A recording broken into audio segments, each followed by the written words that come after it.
We're live. Hey, we are apparently we're live.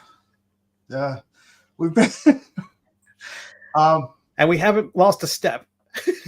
no, we're good. It's all good. But we've been on hiatus for a while.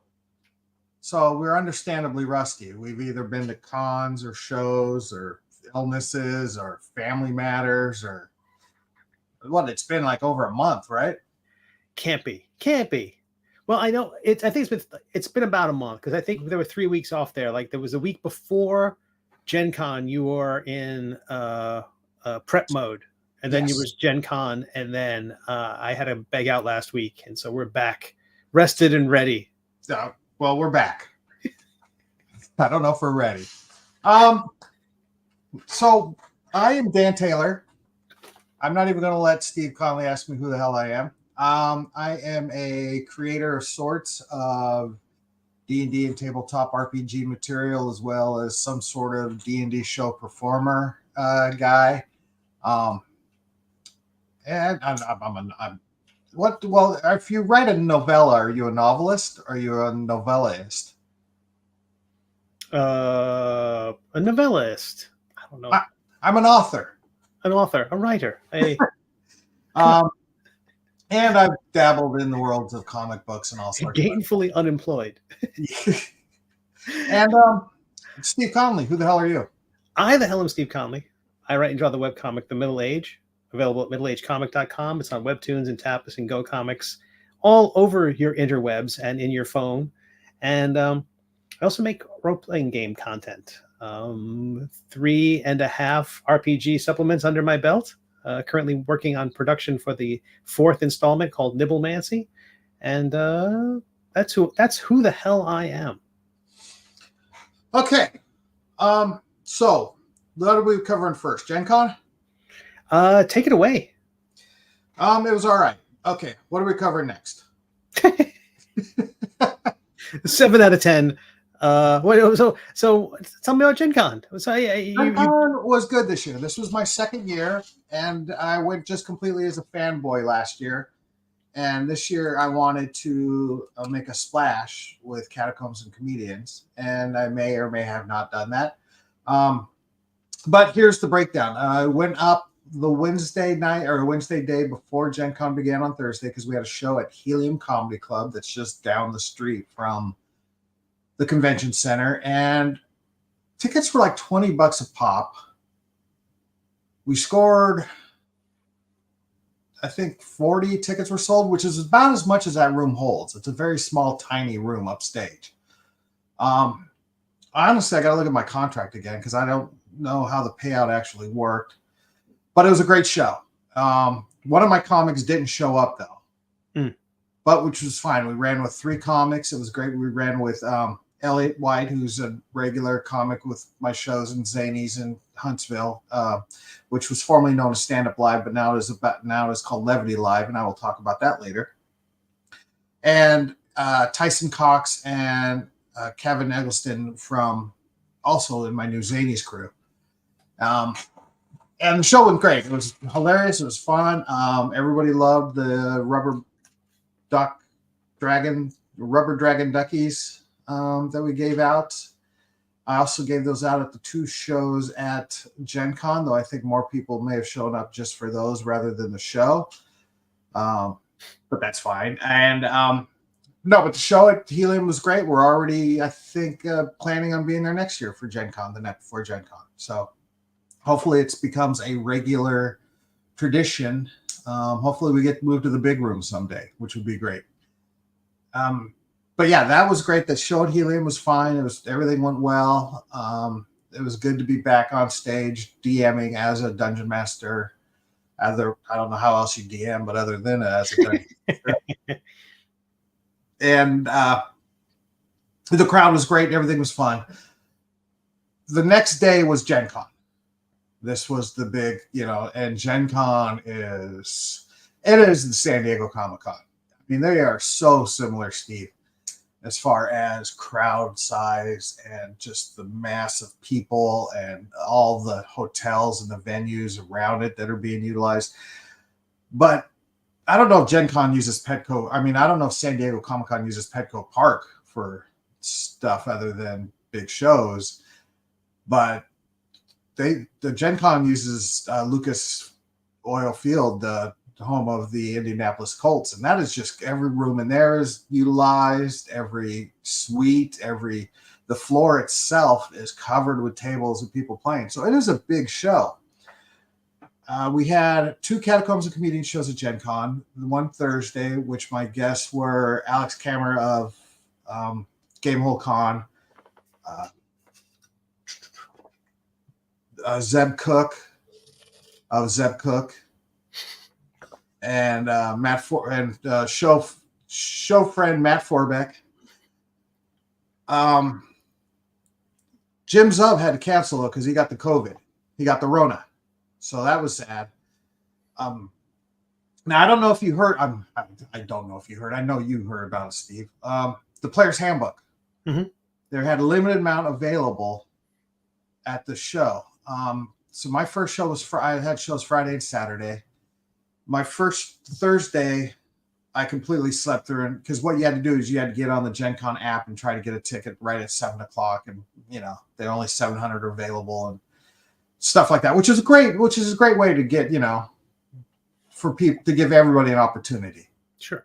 You get them to download the app at least.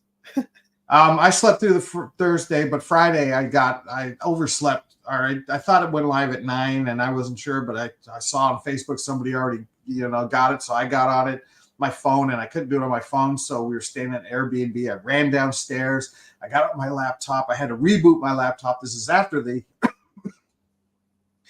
people already saying, nope, they don't have it. And I'm like, I'm just slamming buttons and I'm hitting refresh and I don't know what I'm doing. Blah, blah, blah. And like, okay, it's in your cart, go for it. And so I got a golden ticket to get a Player's Handbook for Friday.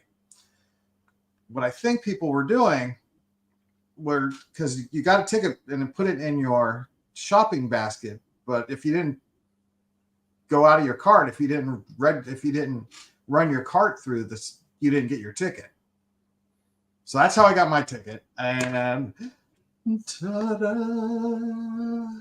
Now you're going to ask me what I think of it, right? What do you think of it? I have hardly had a chance to. I imagine that you just brought it to the Friday. Next game was Friday or Saturday. You brought it to games. Now here's the deal. This is what we're using, everybody. I did pull that out at the first show and the second show, I think, because I wanted to brag. But my show was at 4:00 in one of the hotels, and I had to pick up my Player's Handbook at 3:00 over at the stadium. So I rushed to get to my show in time. And did you have a window to pick it up? Like they say you have to be at this point at this time to pick it up, or it was like 3 to 6 or 3 to 5. Gotcha. But my show was 4 to 5:30. Gotcha. So that was the only needle. Yeah.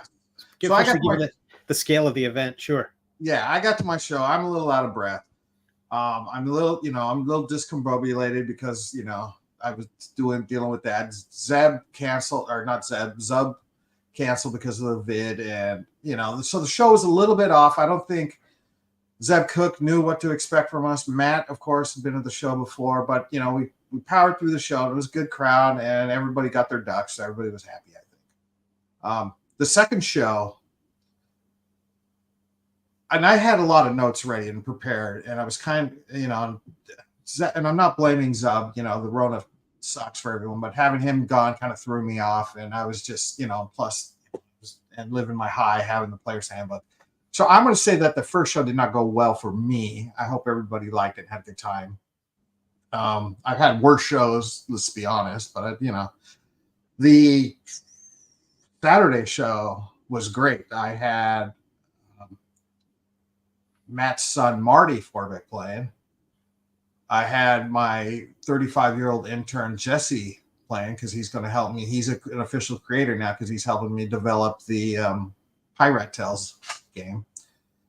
I had Chris O'Neill from Ninth Level Games and, Kobold Ate My Baby and Mazes fame. And I had Boom, Boom, Boom, Boom. who am I forgetting? I don't want to forget anybody. Oh, I had Jeff Richard, of course, of Chaosium. And I had one of my comics sit in, Elliot White sit in. So I actually had a comic at the Catacombs and Creator Show. So we had 5 players. Fantastic. And it was great. It was a fun show. It was a smaller crowd, but everybody loved it. I think during the show, Matt called Marty on a cell phone. So we put Matt Forbick on during the show. It was Jeff is a hoot. Chris O'Neill got out his kobold, ate my baby puppet, and it was. And at this point, I went in with no notes, nothing. I was just, let's just do it. And the show ran so much better, so much more chaotic and fun.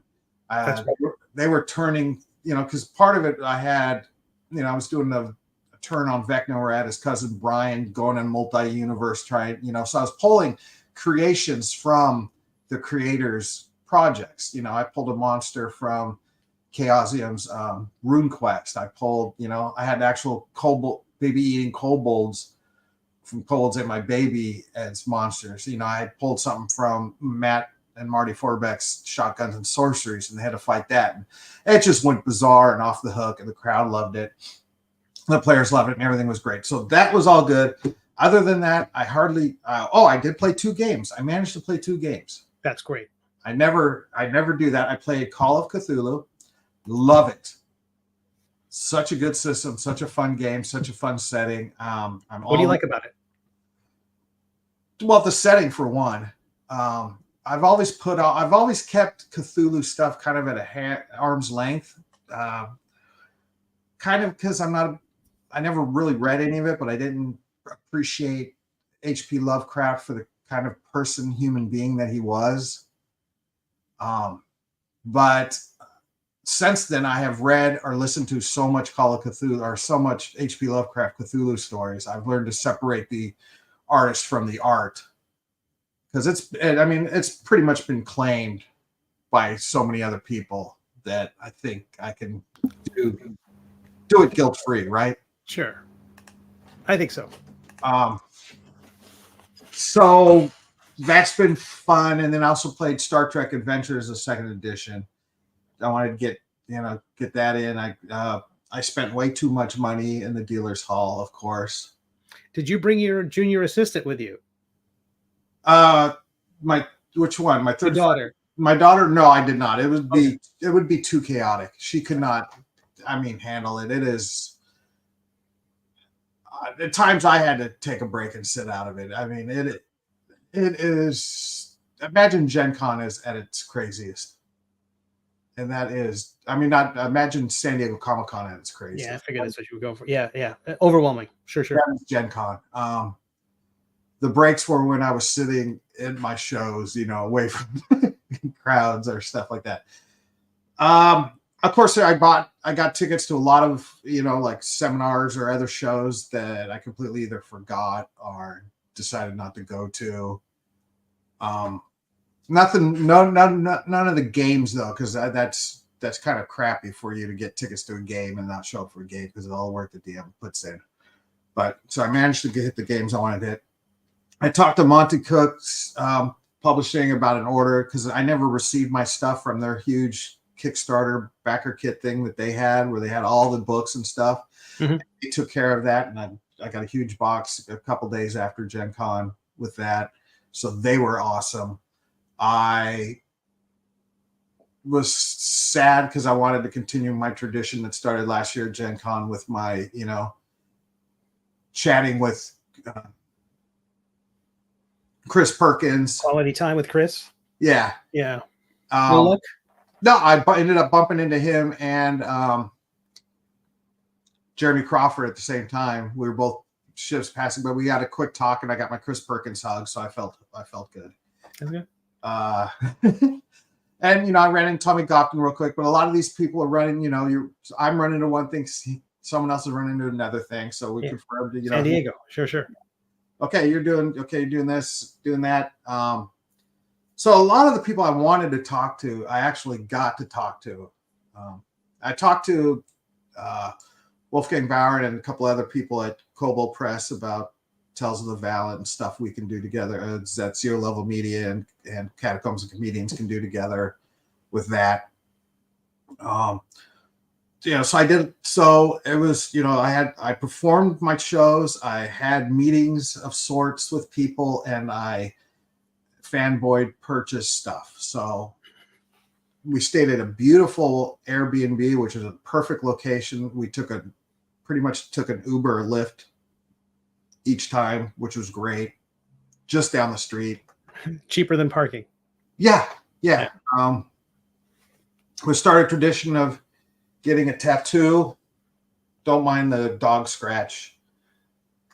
But I got my Catacombs and Comedians logo, which... Fantastic. I can't see. So every Gen Con, tattoo. Nice. So start thinking what you want, Steve, when you go to Gen Con. My name is acceptable, by the way, in a beautiful script. Oh, that makes sense. With a heart around it. Sure. So that's Gen Con in a nutshell.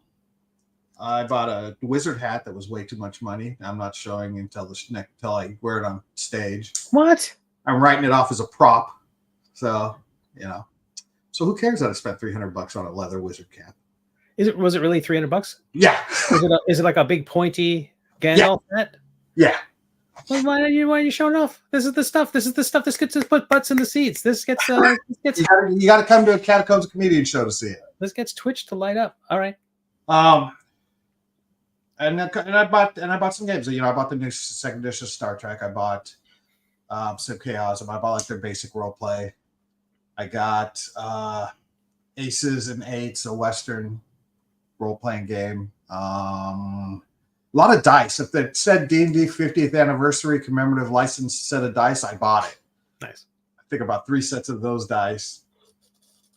That's it. I mean, it was Gen Con. I can't wait for next year. So have you cracked open your prized player's handbook? No. Full disclosure, no. It's got interiors, right? You have flipped through it. It's not just a note. It's not a joke. It's got. No! You'll get demonetized. You get banned. You get hurled off the platform. I got stuff in it. I am going. If I cover my eyes, that doesn't fix anything, right? No, you have to hide the pages. I am planning on rolling up a character for our next Catacombs and Comedian show at Zany's, and I'm going to surprise my DM by playing the new edition character over the 2016 edition. Just keep yelling, "It's compatible! It's compatible! It's compatible!" And I think I'm going to play a wizard so I can wear my wizard hat. So, but speaking of Catacombs and Comedians at Zany's, I've got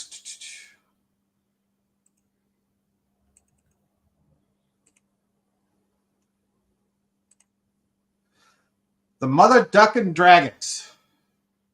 I still got some of those rubber dragon duckies left over, so we're bringing them to the Catacombs and Comedian show August 25th at the Lab at Zany's in Nashville, Tennessee, and it's my regular crew of Brandy, Tyson, myself as a player, Elliot, and Kevin as the Dungeon Master. So that is a week from tomorrow.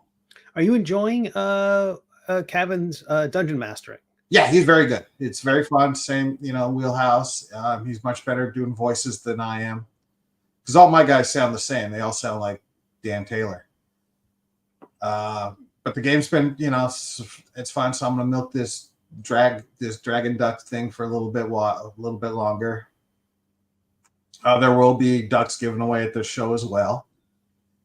And there you go with that. Fantastic. You talk about something now, Steve. I got nothing. I've been just working on production. It's all, it's not the most exciting stuff in the world, but it's just a lot of production of InDesign files and text edits and working with printers and getting minis produced. It's a ton of checks being written and lots of sitting on my hands waiting for packages to arrive and pricing boxes. The glory of crowdfunding fulfillment. But all going really well. I'm really excited. I've got 3 shows coming up for myself. I'm going to be doing the Daytona Beach Comic Con. Although I've got my feet firmly planted in the TTRPG space, comic book shows are, I can get guest spots at those things. So, when they're giving me a table and hooking me up with travel, things like that, a lot easier to justify setting up there versus some of these other conventions. I did find out that I did not get a vendor spot at GaryCon next year. They sent me a very nice note, but no GaryCon for me next year.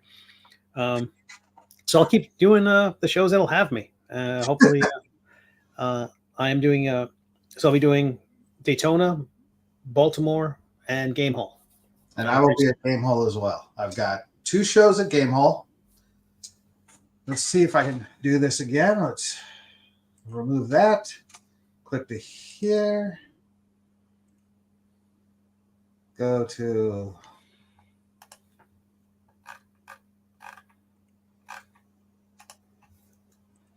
so the first show is Friday at 3 p.m.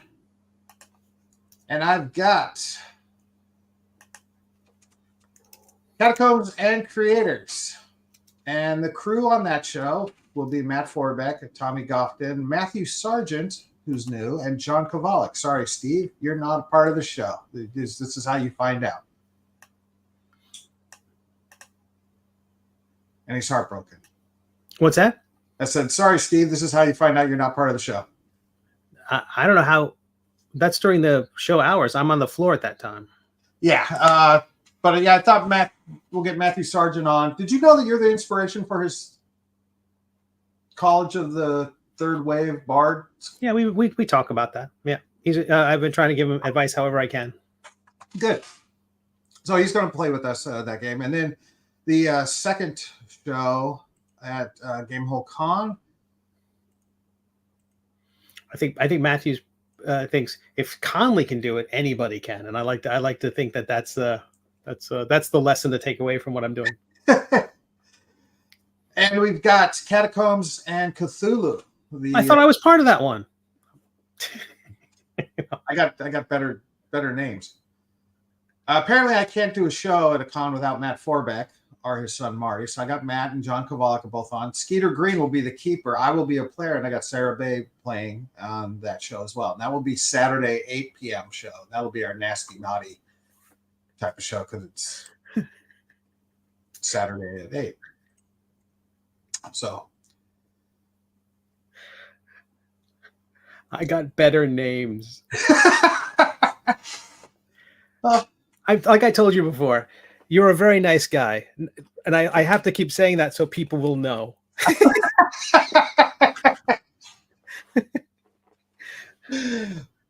True. I come off. I don't know. Not as friendly and nice as Steve Conley. But it's the truth. Those are better names. They are indeed. They are indeed. So yeah, so I got those, all my talent for lockdown for those shows, and I literally made those graphics yesterday to get the final talent locked down and confirmed. Oh yeah, I will do that. Okay, we'll see how it goes.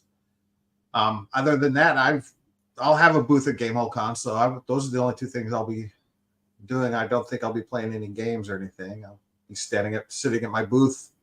Are you queued up to do their system when they go live to reserve your spot to do things or anything like that? Well, the special people get to do it today at noon. Are you not a special person? No. You're a big name in my book. Well, that's what I'm saying. you need to have a convention, a gaming convention. Have me a guest and pay for my room and my travel and all that sort of stuff. I'm working on it though, so working on being a special guest and being a special person at future shows. So we'll see how it goes. But I thought you were working on Catacomb Con. But I am going to GaryCon. I do have 1 Catacombs and Creators show, maybe 2, or no, just 1. I think I can't remember. at this point. And I am running games for kids early each morning. So I got to put my potty mouth aside and not work blue. So we'll see how that goes. Scarring the poor children. Yeah. So I'm looking forward to that. Catacombs and Kids, I think is what we're calling it, something along those lines. Because I've got an 8-year-old daughter now, and I play D&D with her, so I figure, why not give it a try at, with kids I don't know, and early. That's why it's an early morning thing. So I get it out of the way each morning, and then, you can't sleep through it. Were you bringing your daughter to Gary Con? I don't think so. Oh, gotcha. I thought maybe she was like gonna play the game with you. She's asking when she gets to go to Gen Con, but I just don't think in her precious state of, I don't know what to call it, but it is overwhelming. It would just eat her alive, and it'd be a lot of time in the room calming down, I think. So there were times at Origins Con that she wasn't, can we just go outside for, I'm like, yeah, sure, no problem. And that's nothing compared to the chaos of Gen Con. So yeah, other than that, I got all my pins out for that backer kit I did. Fantastic. They're all mailed out and done. I am working on and getting audio files for the Pirate Tales audio version. That's awesome. They're coming out great. I'm kind of working on a Shadowrun project, and I'm getting art for that because I want to jump on Shadowrun while the iron's hot. Right? Do you enjoy Shadowrun? Sure.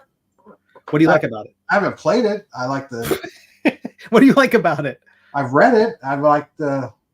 But what is the appeal? I haven't played it, so I'm not sure what. It's like old school. It's very old school in flavor, and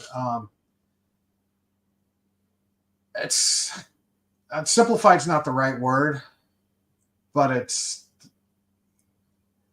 and bare bones isn't the right word. If I can come up with a good word for that means both of those, that sounds boiled down, elegant, there you go. Pared down, simplified, but without the bloat.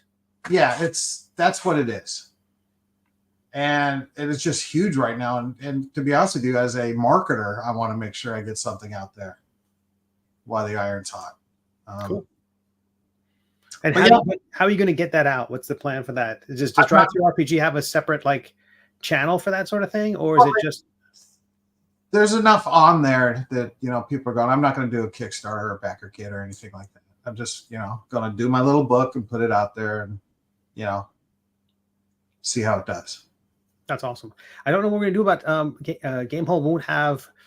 I don't know if World of Game Design is going to do their zine event again. A lot of the guys from World of Game Design who were, I think, may have been behind that aren't going to be aren't with the company anymore. So I don't know if they're going to have anything like that. Yeah, I don't know how that's going to go. So I don't know if I'll have a zine together for that, but I probably will because I'm going to have a booth, so I want to have something at my booth, even though it's a podcast booth. I want to have material there. What's your plan for the booth? Think about it the weekend before. That's fair enough. I have You don't want to overthink it. You don't want to overthink it. No, I want to run it like I run my games now. Just jump in and go for it. I don't know what I'm going to do. I'm going to try to do, because this show will, in fact, our Mazes and Muses will be moving to another platform soon because we're going to jump on the Moonbeam. Are we? Did you back that the backer kit? I did. And I've been in close contact with Anthony on a lot of the stuff. So I'm kind of in it a little more, and he's been keeping me up to date. And it sounds good to me. And it sounds like something, I can get the 0 level channel put together and then have Mazes and Muses and Catacombs and Comedians and, whatever else I want to do. One of the things I want to, when I bring talent on to do actual play games, I can set it to where they get their cut of any revenue we might earn without me having to deal with it. And that's a big plus if I want to bring names in. It's a very promising system, yeah. yeah, so hopefully it works out well. Hopefully it does get a lot of the other game companies and big conventions are already jumping on it and using it. So I'm hoping it works well. And I'd like, I want to set up something where I can, feature the comedians that are in my show and their own type of thing and that sort of thing. So we'll see how that goes. But that's the plan for that. And up until, I got to get ready for my show next weekend, and then it's just going to be kind of prep, getting figured out what I'm going to do for my booth for GaryCon in October. That's in October, not GaryCon, GameholeCon. That's in October, right? Mm-hmm. Yeah. Yeah. Coming up. I guess what? I got finagled into being a coach for my daughter's softball team, so that's eating more of my time. And what platform will you be streaming that on? Oh, well, that's ESPN. I'm assuming Catacombs and Coaching is a thing now. I'm going to talk to all the other coaches, and I'll have that, Sure. Wearing your wizard hat. Yeah. If you don't, that's the only booth decoration you need. You have that beard, a wizard hat, and you're pretty much done. That's going to be the nicest booth there. I figured I got a hat worthy of my beard, or I think my beard might be worthy of my hat. That's spectacular. That's spectacular. Quite the fine hat. I am jazzed to see it. So, well, that's the extent of it. I think this is going to be a short Mazes and Muses since you're just doing boring production work and. I wish I had more exciting stuff to say about the. We rarely talk about the Muse. We talk more. It's more like Mazes and marketing. And, yeah. I go ahead, reserve the domain. Always, but yeah, we could talk about. We'll get back to the creative millstone at some point. We'll talk about that. Yeah, we don't have any viewers anyway, so this is just and us catching up. But no, I would like to try to get some of the talent that I have coming up for the GameholeCon shows. Maybe I could talk them into joining us before the convention. Hell yeah. Come on. We've had Matt, but maybe I'll get Skeeter to come on and talk. And, John Kovalik is always a treat. And Tommy Gofton's way too busy, so. He's undoubtedly on a plane right now. Well, what did I tried texting him over the last couple of days. He goes, I'm on a boat right now in Estonia. Of course he is. Yes. So, okay. Well, get back to me when you can. That's fantastic. Just want to confirm if you're part of my show or not, since they put you on my show. So we never confirmed it. So that's all I'm asking. Yeah, that guy has two shows overlapping, and mine's one of them. So I'm going to kill his character first, and then so he can go to second. I get real Booster Gold vibes. Only, it's not just the blue and gold colors. It's the hair. He's absolutely from the future. Yeah, he's the busiest man in RPG business. So. Yeah, and producing so much content. All of it is top shelf. Yeah, he's a machine. He won't have me on any of his shows, but why not? I don't know. You ask him when you see him. He needs bigger name. See, that's the whole thing I don't get. That's the whole thing I don't get. How's it feel, Dan? How's it feel? It's it's really more like was it new followers? Look at that. 92 followers, Dan. Look at this. Spam. We following. He called me buddy. Oh wow, you got a buddy. That's neat. You're not my only buddy. Watch yourself, buddy. Me buddy guy. I got other buddies. Yes. So yeah, it's interesting. The idea of booking guests based on popularity is really entertaining to me. I find that wonderful, and I think because that means shows must be vying to try to get them other actual plays must be like, oh, we really got to book this person. It's like late night TV. Yeah. That's very entertaining, which is lovely. It's lovely because then you know, I just hope it correlates with or corresponds with the amount of attendance. Like, how do you said that there were some events that you signed up for at Gen Con that you weren't able to get to go to for one reason or another. Did you find that people would, like, you had X number of reservations to come see Catacombs and Comedians, and more or fewer people actually in seats for a similar reason? Do people kind of like, when they get these shopping carts, do they fill them up every slot and then only go to half of them? Is that the kind of thing that happens? I think I charge $6 to come to mine. Okay. So I think if you bought a ticket for mine, you came because you got right. a $6 duck. We did have some. They also had Gen Con. They have generic tickets at $2 a piece. So they gave us 3 of those tickets, and there's still seats available. That counts. And then I took all those paper tickets that I had, put them in an envelope, and went to the main office at the con and turned them in. So hopefully I'll be getting paid down the road. Now I only there was $6 for my show. 2 goes to Gen Con, 4 goes to me because Gen Con charged 2 for all of them. How did you come up with that price? Sounded fair to me. I just threw it out there. I might redo it next time. Because the weird thing is, when I used to previous comedy shows were $10 a piece at comedy clubs. Now at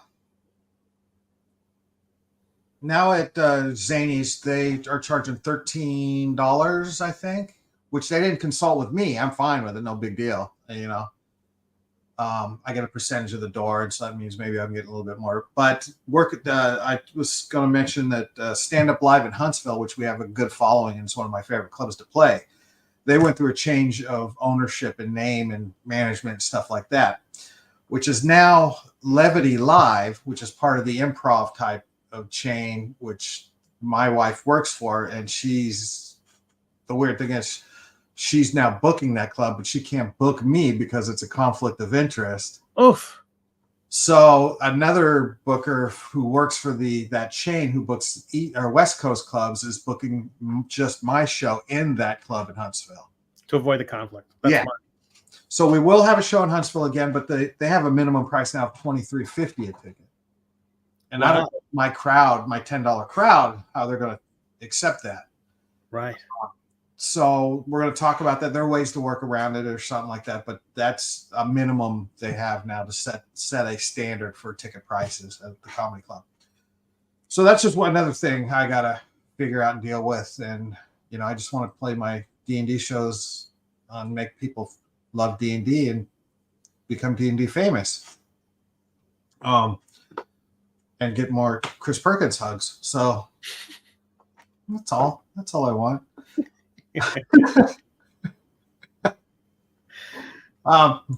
So we'll see how that goes. I'm talking to them, and they're the guy I'm working with is named Cyrus. I know him. He's a good guy. We're gonna figure out a way to make it work. Will you be charging? Do you charge people to attend the Catacombs and Comedian shows at Gamehole Con? No, because that's not an option. I don't believe that was an option when I signed up. So those shows are free. Gamehole Con and Gary Con, I believe, are free. Though I did talk to Luke at Gen Con. Amazingly, all the people I wanted to talk to, I just ran into and had got short little business discussions done, and we were done with. So I talked to Gary about Gary Con, and we're how we're setting things up, and being a part of that. And that's when I threw the idea about him about doing games for kids. He says that's a great idea, and so that got approved within 15 minutes after I submitted it. They're like, yep, no problem. So we'll be doing that. But yeah, there's so much going on sometimes. But yeah, and me, I'm always starting new projects. And so who knows? I lost my train of thought because I had a new idea in my head right now for something new. So anyway, that's me. That's fantastic. Well, I'm glad you had a great time. I'm glad you got a copy of the player's handbook. I'm so used to saying prayer's handbook now. I'm glad you had a copy of the player's handbook. I hope you. I will show off my character next Saturday. Sounds great. The character. Maybe you'll see the hat, because if I'm talking about my wizard character. That sounds great. But yeah, and then you got to come to Gen Con sometime. You got to figure out a way to do that. I have set the criteria. Either I'm a guest or I'm nominated for an Ennie. Yeah, like that'll happen again. Stranger things have happened. Yeah, you got it once. You did better than I did. Oh, have you gotten your stamps yet? Your D&D stamps? Hell, I got my stamps. Alex Trebek stamps. They made forever stamps with Alex Trebek. I was so excited. Does that count? I got mine. Are you going to read them? Am I going to read them? This is like I got them. They're already stuck everywhere. Are we supposed to keep a mint in package? I got like a nice framed matted set that I'm going to frame, and oh, that's lovely. Yeah. So yeah, I didn't buy them at the Gen Con when they were released. I just ordered them from the post office. That's fantastic. Yeah. So yeah, I'm a nerd. I mean, what? D&D tattoos and D&D. Now you tell me, and a bat lift coming out of your head, kind of a giveaway. What? That whole thing. Okay, Steve, we're gonna sign off, and I'll talk to you later. You are a delight. Congratulations on conquering Gen Con. I'm excited to see what you do next. And you keep me grounded, sir. I'll see you Saturday. I keep you grounded. Yes. Back to Olympus with you. Yes, I'll see you Saturday, and hopefully we'll have some news on the new format and all that stuff happening soon. I don't know when. Awesome. I'm excited. The game is launching. But yeah, I'll have a D&D 2026 character preview. Woohoo! Next weekend. That's fantastic. All right. Peace out. You're awesome, Dan. Later. See you next week.